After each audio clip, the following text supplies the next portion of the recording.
Welcome to Breakthrough Barriers with Damali. I'm your host, Damali Peterman. On this podcast, we invite you to share a conflict that you need help navigating, and I, along with a guest co-host, will share what we would do in that situation to help you reach your breakthrough. Welcome to the show.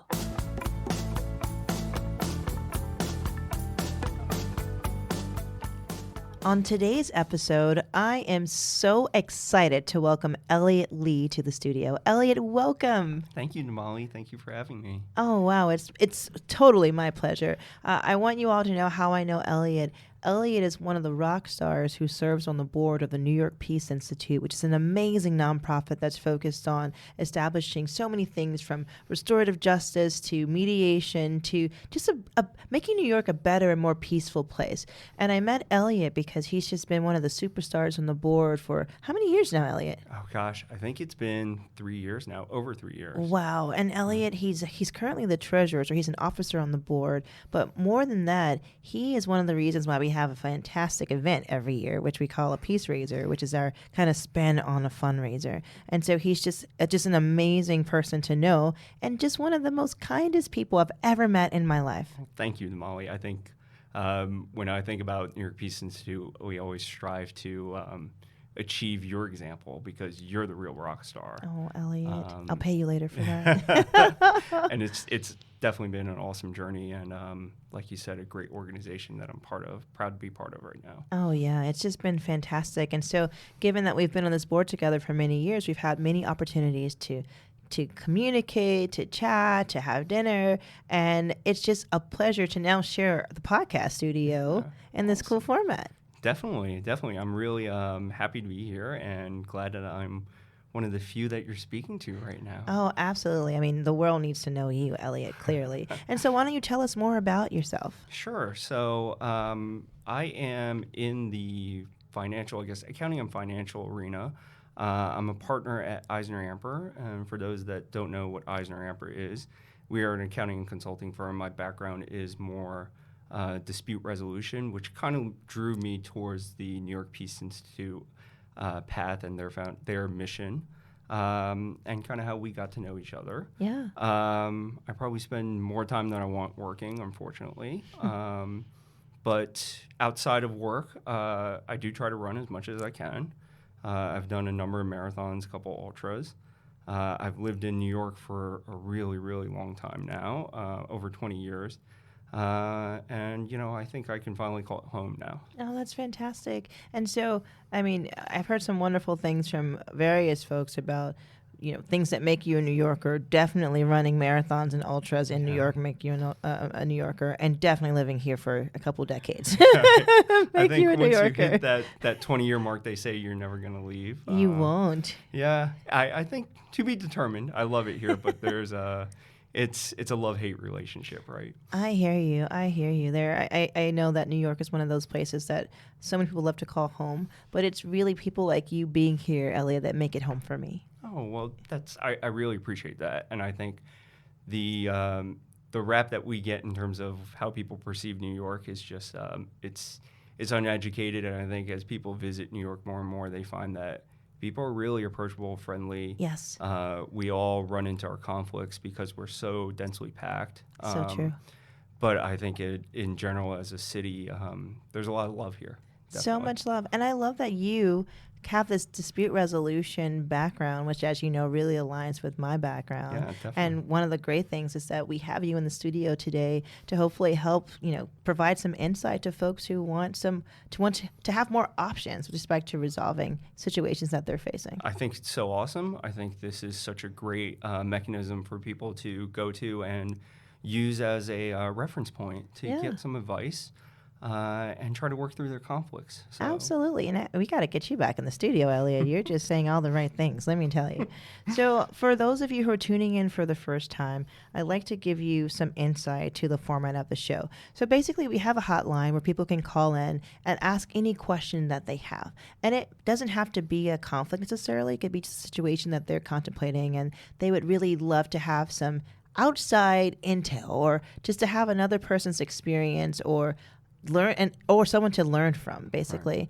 And so we're kind of helping them as they navigate through these things, and we're saying what we would do if we were in that situation. Sure. And what's really fruitful about it is that, we talk about like our pluses and minuses, some successes and failures, and hopefully with this collective wisdom, we're really providing a roadmap or just general insight to folks who really would appreciate a third party's opinion. Yeah, I love it. I love it. And how perceptive of you, because the more insight and the more discussion around difficult topics or hard decisions help create a better, clearer path and ultimately a better resolution or a solution. Absolutely. And what we're hoping for is that you guys continue to call in. So what are you waiting for? Pick up the phone, call our hotline, ask us questions. We'll get Elliott Lee back in the studio again. But without further ado, we would love to play our first message for you. Awesome. Let's hear it. You have one message. Hey, Damali, this is Brian. I'm calling in to find out how is it that how will someone be able to go about starting a business in NYC? Obviously, the costs here aren't very cheap. Wanted to know if there are any free resources that someone can use in order to help them start up their own business, especially coming from a minority perspective. Yeah, thank you. What I love about that message is it sounds like he said he's in New York City, and you hear like police cars going by in the background. So if anyone was wondering if people are actually calling in from off the street, it's happening. You just heard it. It is real, on the street, real time here. Like, I need your help, Damali. Like, this is what's going on right now. Walking down the street, police cars are going by. And so I think what I heard him say, Elliott, is how do you go about starting a business in New York City? It's not cheap. And he also wanted to know if there were any free resources that we knew about to help recommend to any, let's call them burgeoning entrepreneurs. Sure. I think in terms of, let me address, I guess, the first piece of it, which is how do you start a business in New York City, particularly in a place where it is quite cost prohibitive when you look at rent and cost of labor and other things that potentially go into your factors or the consideration that you have to place into how you're going to start a business.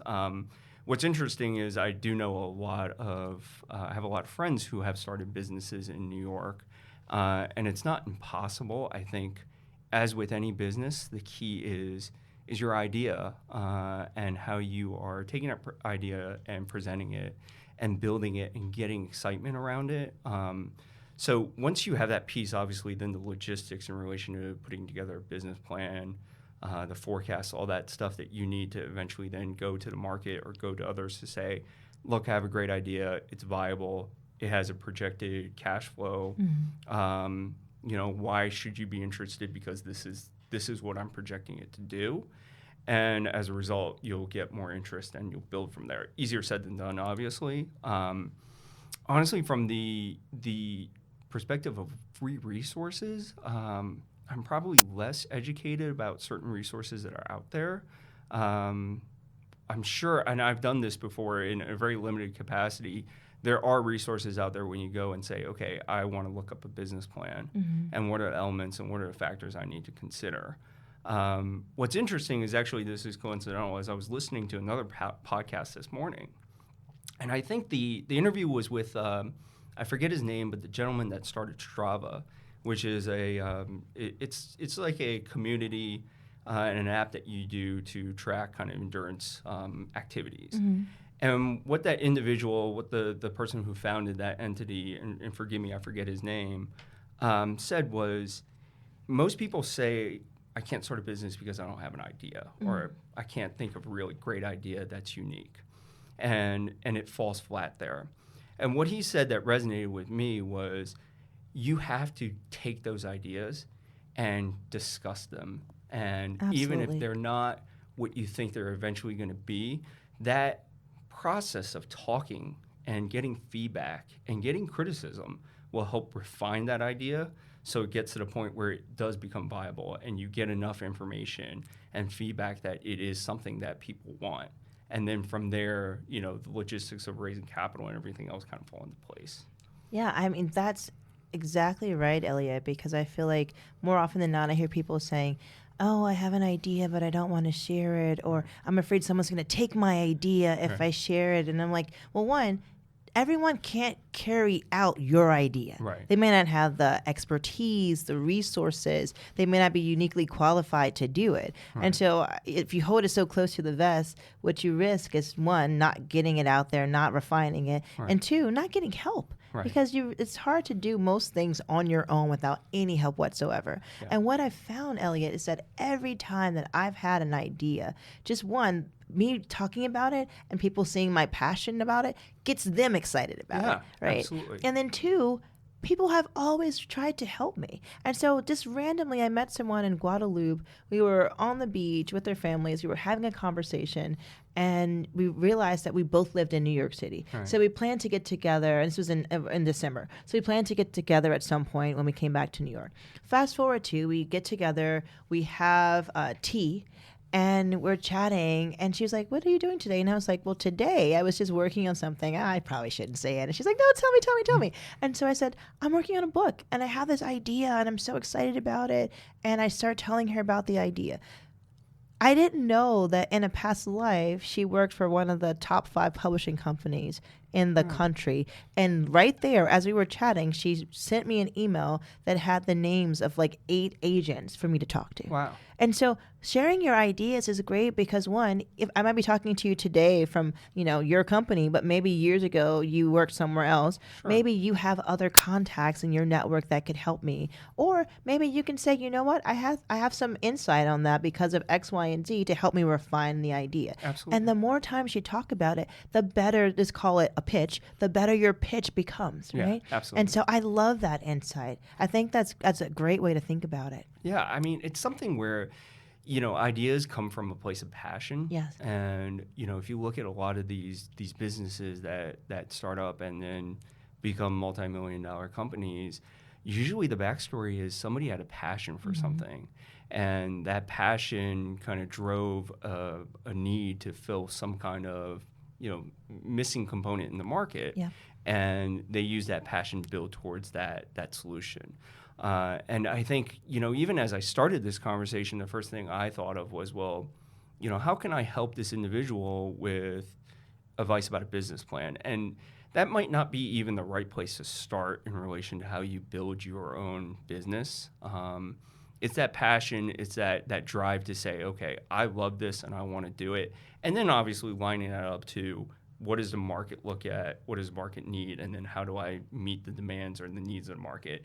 And then all those details beyond that will come into place. Absolutely. And I think what you're tapping into is something that I've found to be so key for people who have ideas and they're trying to assess whether or not they're opportunities. Right. And opportunities are what generates revenue. Right. Ideas are just great ideas that you have. Absolutely. But opportunities is something that translates to money Right. coming back. Agreed. And so if you are trying to, if what you're thinking of is solving a problem, as Elliot said, or a need in the marketplace, then you have, it sounds like it could be an opportunity for you.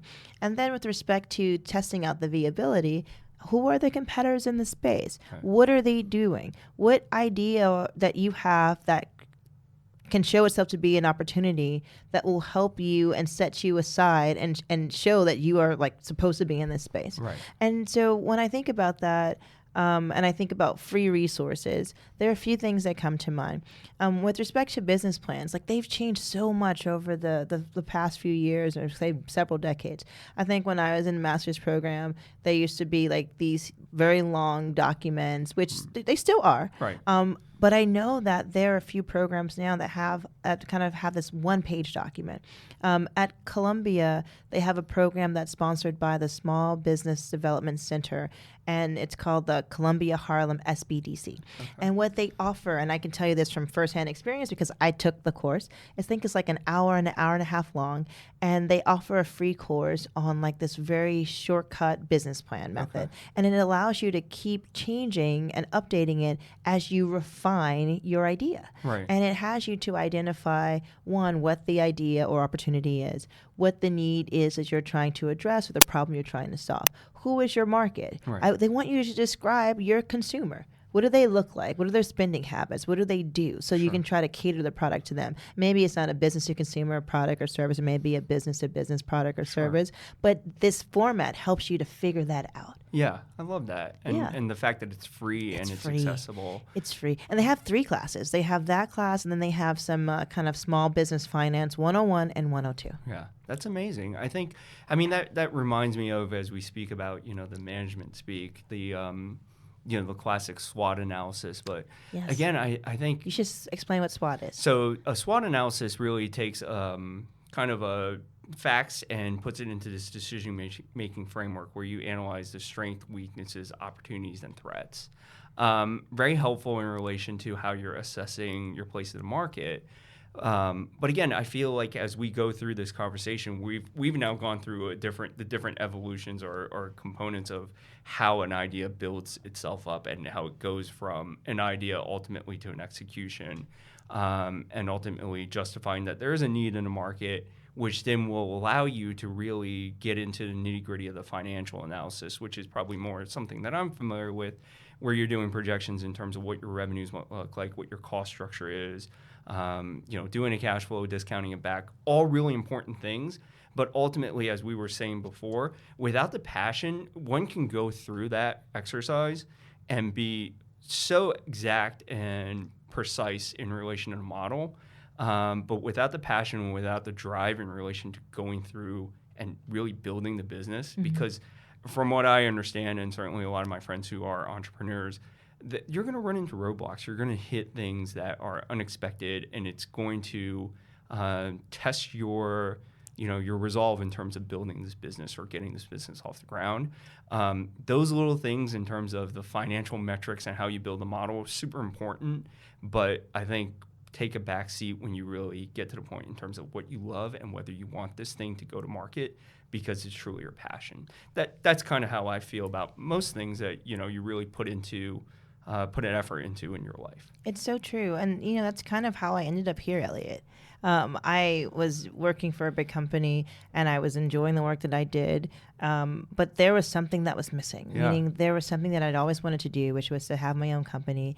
And that passion for being a conflict resolver and helping people wasn't basically manifesting in the way that I had envisioned it. Sure. Because when you work for someone else, you don't always get to control what you do. Absolutely. Meaning like the workload, the workflow, who the clients are. Right. You kind of like someone gives you an assignment and you do it. Right. And so for me, one of the things that I did was I wrote down everything that I knew how to do.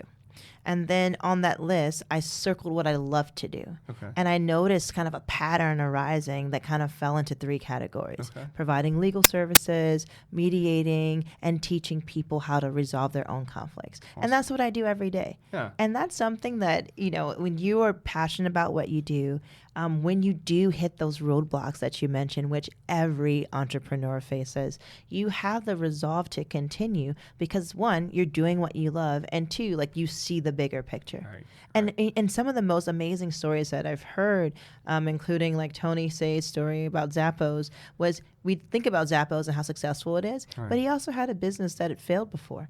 And he said it was a failure because he wasn't thinking, and he had a great interview, but he wasn't thinking a lot about the people aspect of it. He was thinking more about, I want everyone to have these qualifications, but the customer service component wasn't there. So now with Zappos, it's one of the best companies as far as customer service because that's what they focus on first. Amazing. Yeah. And so I think that there is space to be passionate about what you want to do and to start a business. I wish we knew what he wanted to start, right? Wouldn't that be cool? That would be What if it's like awesome. the best like popcorn business ever? You have to call back and tell us now. He should send us some samples or something, Definitely. right? We just made up a business for him. But what's cool about it is there's so many resources available in New York City.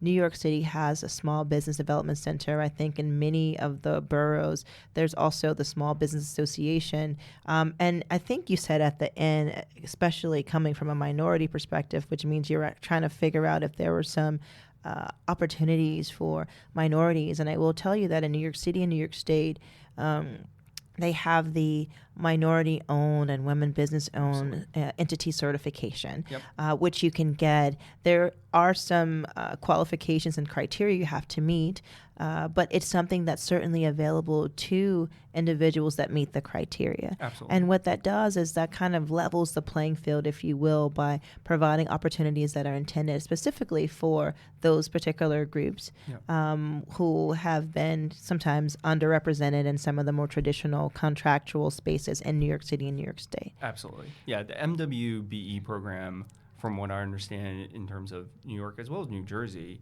is very vibrant. It's taken very seriously. There are a lot of talented, well-qualified firms out there. And as you said, a lot of these contracts specifically have a component that's carved out for that. That's right. And there's a lot of resources that I know that's out there to help businesses get through that process, because it is somewhat onerous and rigorous in terms of the actual compliance and filling out the paperwork. Yeah. But there is definitely a very strong, much needed, place in the market for that. Absolutely. And a few resources that come to mind, again, look for your local SBDC, Small Business Development Center. I know there are some in Long Island. There's some in, again, Columbia, Harlem, New Jersey. There is also resources for women. For example, the New York Women's Chamber of Commerce, they have a really great program where they help women to receive their certification. And for me, I actually did it through the SBDC, and I have my New York City and New York State certification for being a minority and women business owner. And there is, to Elliott's point, a lot of funds allocated on a lot of contracts, basically saying that it is certain utilization goals that the companies want to meet by saying that they are contracting with minorities and women. And that's really huge. That can be the difference of, being a part of a big project where maybe you wouldn't have had that opportunity before. Sure, absolutely. I think a lot of these contracts, these type of entities get to serve as a consultant to a prime, and all the better, because then they get more experience. And the idea is, I think a lot of these entities then become the primes. That's right. That's right. I think it's a great program, and certainly a lot of resources out there to support it. Absolutely. So, Brian, I hope that was helpful. Basically, we are sending you good vibes. We hope that you have received enough information to start thinking about ways to start your business. Yeah, absolutely. And we are looking forward to our popcorn samples. Yeah, send us some popcorn samples. We would love that. By the way, we're at the most amazing podcast studio, Gotham Podcast Studio, just putting it out there. So I'm sure everyone would love some of that popcorn, since we've given you a popcorn business. What do you think? Let's listen to the next message. Yeah. Awesome. You have one message. Hi, Damali. It's Galit. So the conflict that I am having is more of I need advice on how to broach a subject with a person who I love very much, but gets very defensive when anything that could be misconstrued as critical comes up. Now, I have to work very closely with this person on one of the nonprofits that I'm on the board of, and basically it seems that the nonprofit is kind of tied to that being everything for the nonprofit is kind of tied to their worth, and so they kind of cut out everyone else from the story, where the nonprofit is not just them, and it's the combined efforts of many people, and it has ostracized many people in the past, and it feels almost like anyone that confronts them gets, kind of pushed out, as it were, and nothing that you can say, even if it's said I feel like even if we've tried to say it in a nice way, it still comes off as you're not, it gets turned into you're not being supportive of me. And I want to know how to broach the subject of, getting clear on the the story of how the nonprofit came about, because it wasn't just the efforts of one person. It took multiple people to put it together, and it was all, everyone should be acknowledged for their work and how much effort they've put into it, and also how to make it a more peaceful environment where it's not just one person doing everything or one person saying they do everything, and the rest not. It's gotten to a point where sometimes we don't even want to, open emails because we're scared of what we're about to read. And recently we had, an article done, a few articles and a few press engagements done where the rest of the board was just left out of it, and that's not okay in my opinion for it. So I hope you can help with that. And wow, so that was a multi-part question. There's a lot to unpack with There's that. a lot to unpack. I was trying to kind of group this into some categories. Okay. I don't know if it's helpful, but I'll take Yeah, a stab at it. absolutely. And so first, it sounds like the first question is how to communicate with someone who is deeply entrenched in an organization that they both belong to. The second part is how to work on an origination story that can be told by multiple people where everyone shines, as opposed to highlighting one person and one person's efforts. Yeah. And then I think the third question is how to create a I think the third one is how to create a peaceful environment where everyone is kind of collaborating and working together, and the collective efforts of everyone is being highlighted. I think that was very concise and very well said. Thank you, Elliott. Do you want to do each piece? Yeah, let's do that. So I think the first piece, in terms of having conversations or difficult conversations, obviously a very hard thing to approach, and something that we all deal with in almost every aspect of our life. When I have conversations, what I try to do is I always try to think about what is motivating the other side and where they might be coming from. You don't necessarily have to agree with what the other side might be saying, but you do have, I think, a responsibility and obligation to at least understand. And the more you understand, the better that you can actually communicate with that person, right? So communication is less about what you say, more about what you hear. And obviously, you know this better than I have. You're a trained mediator. You've been through this. But oftentimes, I think if you can at least understand what the other side feels, and it sounds like there are a lot of emotions in this, you might be able to better understand where they're coming from and then how you address and respond to that. Obviously, much easier said than done, but the first step to that whole process is really being open to hear what they might have to say and how they feel.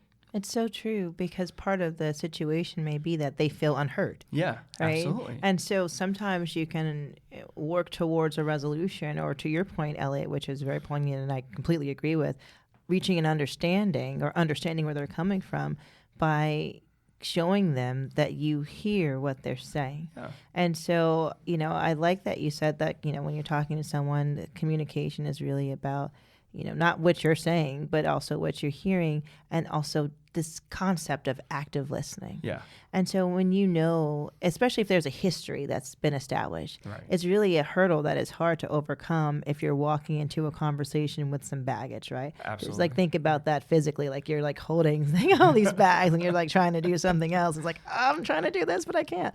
And so I think that of course, you've given us a lot of information about the dynamics, but without knowing more, I'll make some assumptions for the purpose of this podcast. And if it's a person, as you said, who's being defensive, one thing that I have found to work for me in situations where I have to have a difficult conversation, or if I'm being a mediator in a conversation and I see that there's impasse and people aren't hearing each other, is I try to find something that is common ground or that the parties have in common or that I have in common with the other person. And that does take some skill. Yeah. Because when you have a situation, like you have tunnel vision, you're not sometimes able to see and process what's happening for the other person because you're feeling what's happening to you. Right? And so if this person is being defensive, usually, if you go back to the beginning of time when people have a situation where they were becoming defensive, that's because kind of their fight, flight, or freeze mechanisms, like that survival has been triggered. Yeah. And absolutely. so you kind of are defensive when you think you are being attacked. Yeah. I agree. And so sometimes we have to ask ourselves, have we done something is there a reason why this person feels this way? Yeah. And that's very hard to do. It's very hard to do, but I think if you are able to accomplish that, particularly in this discussion, to really understand what the other person is feeling or why they might be in a position where they are defensive, not to say that you're going to be able to, resolve it, but at least you'll understand and you'll be able to at least further the conversation. That's right. Because, that, as Damali, what you said just now is very impactful in that it came from somewhere. It didn't just sprout out from, thin air. There's some emotion or some baggage, as you said, that's coming along with this conversation that you may not understand. And it may be very relevant in terms of opening up those lines of conversation. It's so true. I had a mediation once with two coworkers, and we were talking about something that had happened a month ago.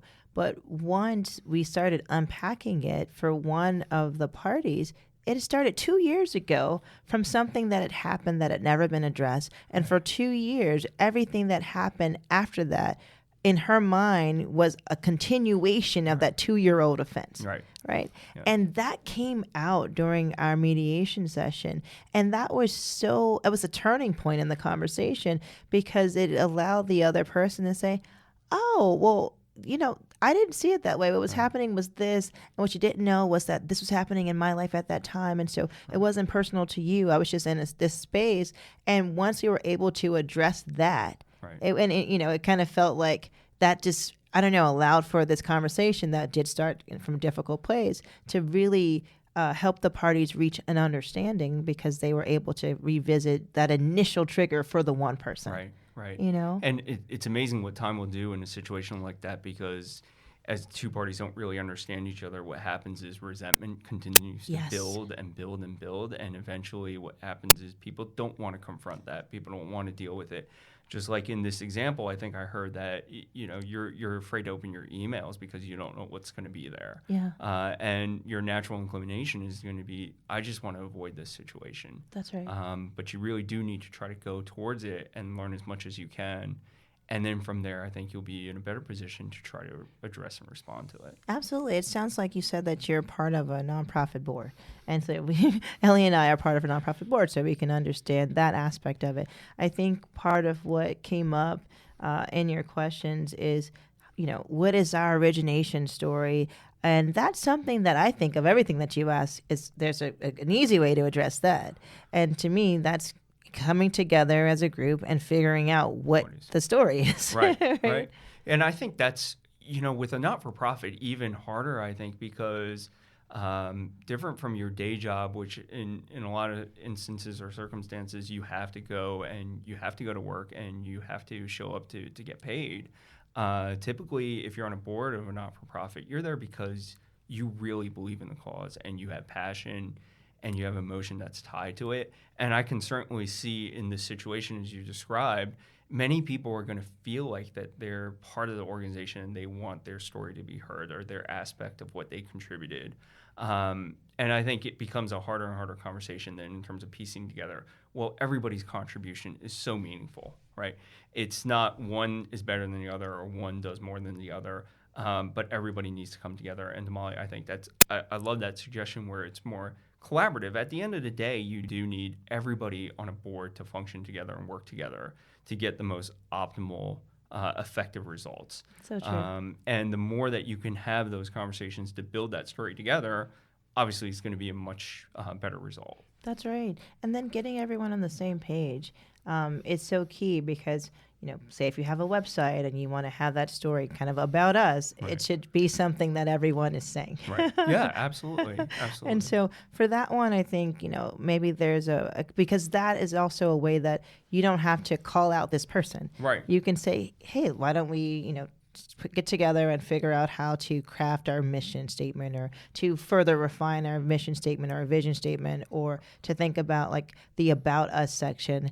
Does it really reflect who we are today? Right. Have we grown? And so it can kind of be a way to revisit the organizational structure and maybe engage in some strategic planning. Yeah. And so there's so many ways you can look at that. And so for that one, hopefully, that's one option on how to deal with that. And then I think the last question that you had was more on how to create a peaceful environment. And I think that's when you also mentioned, as Elliott pointed out, that there's so much, let's call it trauma, that sometimes receiving an email from someone can kind of trigger an emotional response. Right. And so what do you think about that, Elliott? The key component in my mind for that is respect across the entire organization. And this is going to be respect from you as well as from the other side, from the person that you're having this conflict with. And obviously that's very difficult because they may not be seeing it the way that you are. They may be, at this point, somebody that creates more of the conflict.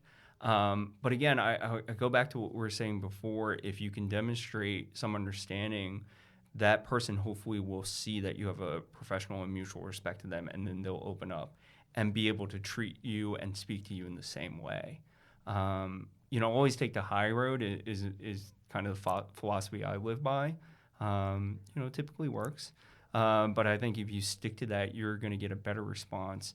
And more often than not, people will treat you the way that you treat them. It's so true. It's the golden rule. When I was a child, my parents had a little sort of plaque or painting on the wall that said, treat others the way that you want to be treated, the golden rule. And that's something that has really stuck with me from childhood to being an adult is if I treat people the way I want to be treated and I live by that and to your very great point about respectful communications, then usually that's a good starting point to have a conversation. I think that sometimes environments have to change. Sure. And, if you're looking at a situation where there's some toxicity in your environment, the first thing I always want to know is, can you pinpoint the source of it, Right. and what can be done to fix it? Meaning, is it something that just requires a conversation? Do you need some training? Do you need some external resources? Is this something that can be fixed? Do you want it to be fixed? Right. Yeah. And so, it's kind of breaking it down and analyzing it a little bit to figure out what will work.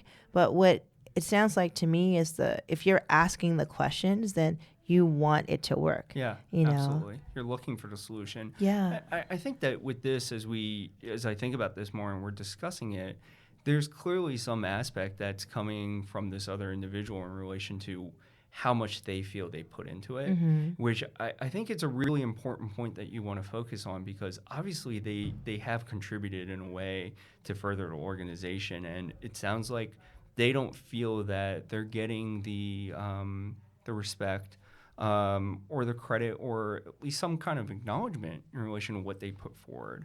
And sometimes it's as easy as just saying, yeah, we totally appreciate what you've done. You're critical to this.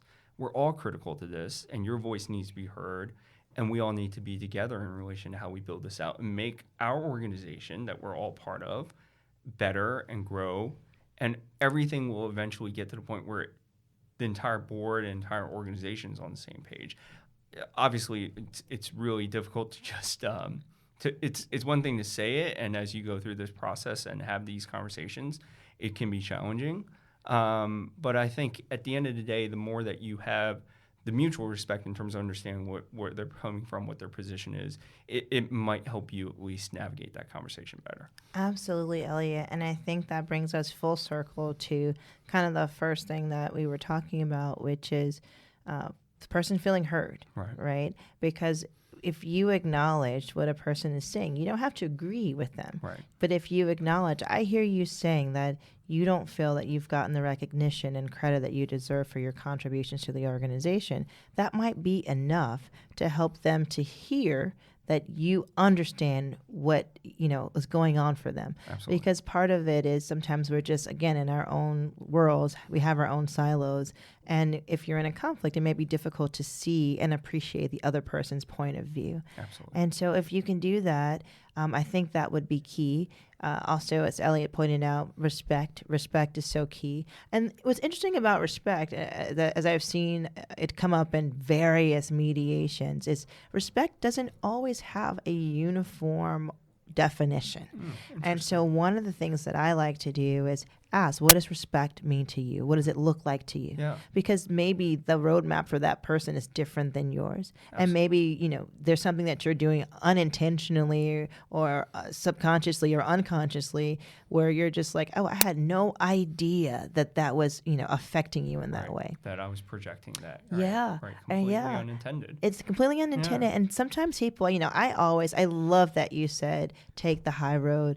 I think Michelle Obama said, when they go low, we go high. Yeah. And I think what I love about that is, I try to give people the benefit of the doubt. I always want to assume good intentions. Yes. And so, along with that comes a lot of responsibility. Yeah, absolutely. Right?